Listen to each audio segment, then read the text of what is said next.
Hello everyone, welcome back to our channel. Online gaming पर income tax के क्या provisions हैं? अगर विनिंग्स पर आपका टीडीएस डिडक्ट हो गया है तो इसका रिफंड कैसे क्लेम करेंगे और इसकी इनकम टैक्स रिटर्न आप कैसे फाइल करेंगे, आज के वीडियो में हम यही डिस्कस करने वाले हैं। वीडियो अच्छा लगे तो चैनल को सब्सक्राइब ज़रूर कर लीजिएगा, साथ ही इसे लाइक और शेयर कर दीजिएगा। आईटीआर फाइलिंग स्टार्ट करने से पहले ऑनलाइन गेमिंग के बारे में कुछ पॉइंट्स जान लेना ज़रूरी है। तो चलिए शुरू करते हैं आज का वीडियो। इंडिया में काफ़ी तरह के ऑनलाइन गेम्स खेले जाते हैं, जैसे कि फैंटेसी स्पोर्ट्स है, पोकर है, रमी सर्कल है, ड्रीम 11 है, तीन पत्ती है। ये सारे गेम्स आप किसी ना किसी ऐप के थ्रू खेलते हैं, जहाँ पर कि आप ऐप को डाउनलोड करके पैसा लगाते हैं और इसमें जो भी आपकी विनिंग्स होती हैं उसे आप विड्रॉ कर लेते हैं। लेकिन क्या ये ऑनलाइन गेम्स इंडिया के अंदर लीगल हैं? ऑनलाइन गेम्स को भी एक तरह की गैम्बलिंग ही माना जाता है, लेकिन इस पर गैम्बलिंग के प्रोविजंस एप्लीकेबल नहीं होते हैं। गैम्बलिंग के लिए 1967 में एक्ट बना था, पब्लिक गैम्बलिंग्स एक्ट, लेकिन उस समय इंटरनेट नहीं था, ऑनलाइन गेम्स भी नहीं थे, इसीलिए इस एक्ट के अंदर ऑनलाइन गेमिंग के लिए कोई भी बात नहीं कही गई है। यहाँ पर कोई भी प्रोविजन इसके लिए नहीं है।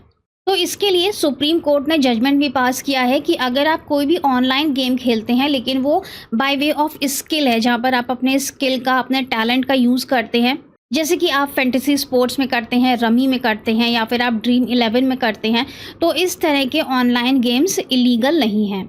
लेकिन अगर आप कोई भी ऐसा गेम खेल रहे हैं जो कि बाय चांस है, बाय लक है, उसमें कोई भी स्किल या टैलेंट का यूज़ नहीं होता है, तो उसे इलीगल कहा जा सकता है। तो कौन कौन से स्टेट्स हैं जिन्होंने बाय चांस या बाय स्टेक वाले ऑनलाइन गेम्स को प्रोहिबिट किया हुआ है? अभी तक तमिलनाडु, आंध्र प्रदेश, कर्नाटका और तेलंगाना ने इन गेम्स को अपने स्टेट में इलीगल किया हुआ है, और इन सब में तेलंगाना सबसे पहला स्टेट था जिसने कि गेम्स को इलीगल करार दिया था। ऑनलाइन गेम्स हमारे देश में काफ़ी तेज़ी से बढ़ रहे हैं और इस पर जल्दी ही सरकार कोई ना कोई एक्ट या नियम ज़रूर लेकर आएगी। लेकिन फ़िलहाल जब तक कि एक्ट नहीं आता है तो हमारा काम तो बस टैक्स देने का है। हम आपको टैक्स के प्रोविजंस बताएंगे। तो इनकम टैक्स डिपार्टमेंट को इससे कोई भी मतलब नहीं है कि ये इलीगल है या लीगल है। इनकम टैक्स डिपार्टमेंट आपसे सिर्फ टैक्स मांगता है। अगर आपने विनिंग्स की हैं, आपकी कोई भी विड्रॉल्स हैं, तो आप उस पर टैक्स दे दीजिए, और आपने उस पर टैक्स पे कर दिया तो मनी आपकी वाइट मनी हो जाती है। चलिए देखते हैं इनकम टैक्स में इसके लिए प्रोविजंस क्या है। ऑनलाइन गेम्स कवर होता है सेक्शन 115 BBJ के अंदर। नया सेक्शन है जो इंट्रोड्यूस हुआ है बजट 2023 में और एप्लीकेबल हो चुका है 1 अप्रैल 2023 से। इसमें जो टीडीएस डिडक्ट होता है ये होता है अंडर सेक्शन 194 BA।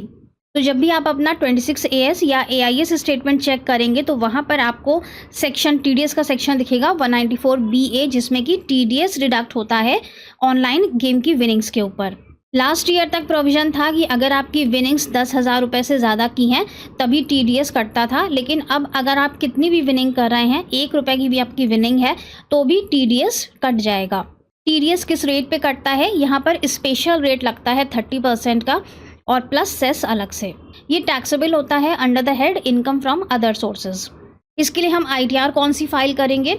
आईटीआर 1 यहाँ पर फाइल नहीं होती है क्योंकि यहाँ पे स्पेशल रेट लग रहा है, और जब भी आपकी किसी इनकम पर स्पेशल रेट लगता है तो आप हमेशा आईटीआर 2 फाइल करेंगे या फिर आईटीआर 3 फाइल करेंगे। आईटीआर 3 आप उस केस में फ़ाइल करेंगे जबकि आपके पास बिजनेस इनकम भी है, या आप इंट्राडे करते हैं, या आप एफएनओ भी करते हैं, तो आईटीआर 3 उस केस में होती है। और अगर आपके पास इंट्राडे, एफएनओ नहीं है, बिजनेस इनकम नहीं है, तब आप आईटीआर 2 फाइल करेंगे। ना तो आप आईटीआर 1 फाइल करेंगे और ना ही आईटीआर 4 फाइल होगी। बहुत से लोग इनकम फ्रॉम अदर सोर्सेज में विनिंग्स को दिखा के आईटीआर 1 फाइल करते हैं, लेकिन आईटीआर 1 नहीं जाएगी क्योंकि ये जो ऑनलाइन गेम्स की इनकम है ये स्लैब रेट पर टैक्सेबल नहीं होती है। अगर आपने आईटीआर 1 फाइल कर दी तो वहाँ पर स्लैब रेट लग जाता है। ऑनलाइन गेम्स की इनकम 30% के स्पेशल रेट पे टैक्सेबल होती है, और ये रेट आपका फिक्स है। कौन से अमाउंट पर टैक्स लगता है? जो भी आपकी नेट विनिंग्स होती हैं उस पर टैक्स लगता है। अगर आप ड्यूरिंग द ईयर कुछ भी विड्रॉल्स करते हैं तो उस विड्रॉल पर आपका 30% का टीडीएस डिडक्ट करके आपको पेमेंट किया जाता है।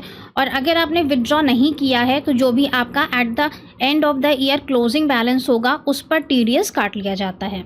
जैसे कि मान लेते हैं कि आपकी 1 लाख रुपए की नेट विनिंग्स हैं तो 1 लाख पर 30% का टीडीएस डिडक्ट हो जाता है।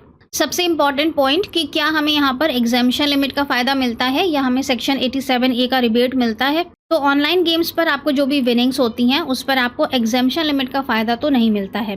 एग्जेम्पशन लिमिट का मतलब होता है कि अगर आपकी इनकम 2.5 लाख रुपए से कम की है तो उस पर टैक्स नहीं लगता है। तो यहाँ पर ये एग्जेम्पशन लिमिट का फ़ायदा आपको नहीं मिलता है।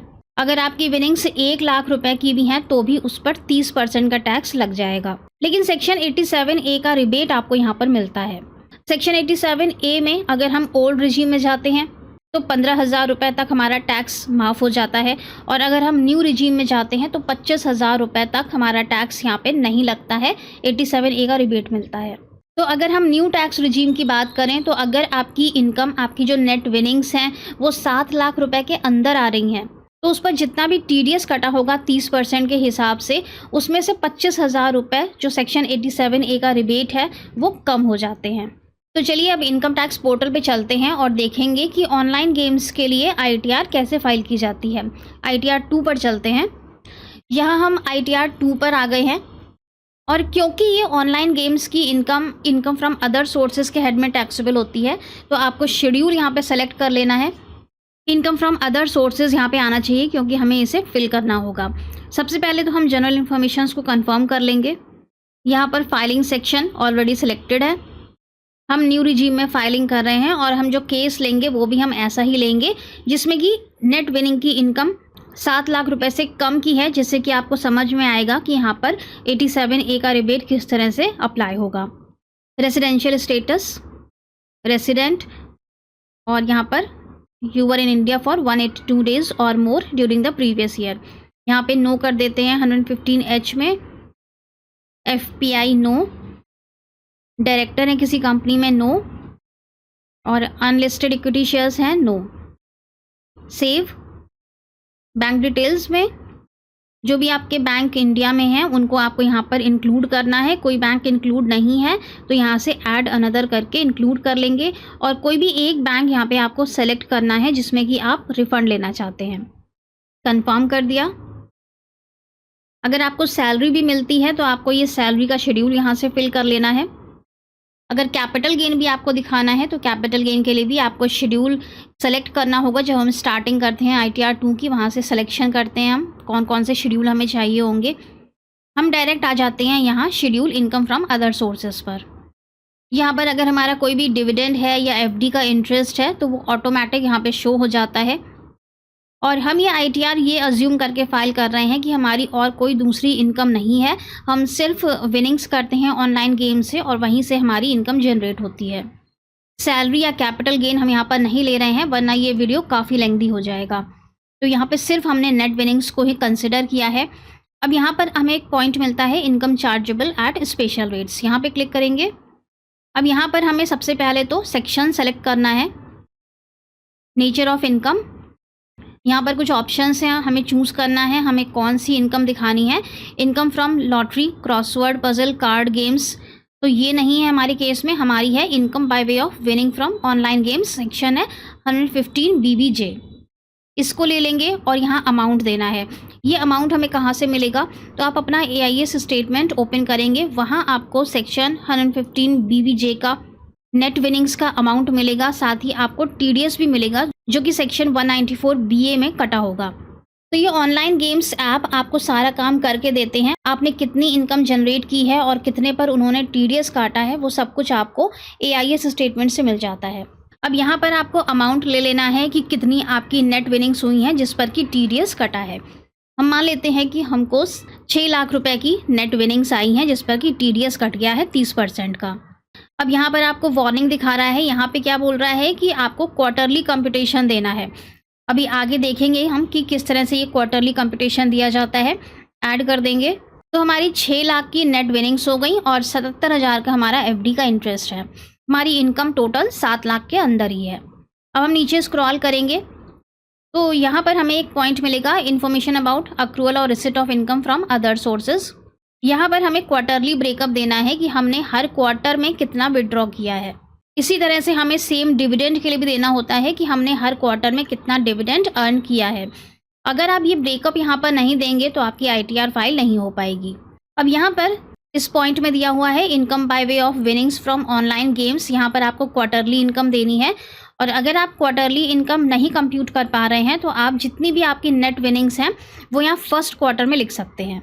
ज़्यादातर सभी लोग फर्स्ट क्वार्टर में ही पूरी इनकम लिख देते हैं। डिविडेंड भी हम इसी तरह से फर्स्ट क्वार्टर में ही लिख देते हैं, क्योंकि क्वार्टरली इसका ब्रेकअप निकालना बहुत ही मुश्किल काम है और इसी तरह से डिविडेंड के लिए भी क्वार्टरली ब्रेकअप निकालना बहुत मुश्किल काम है।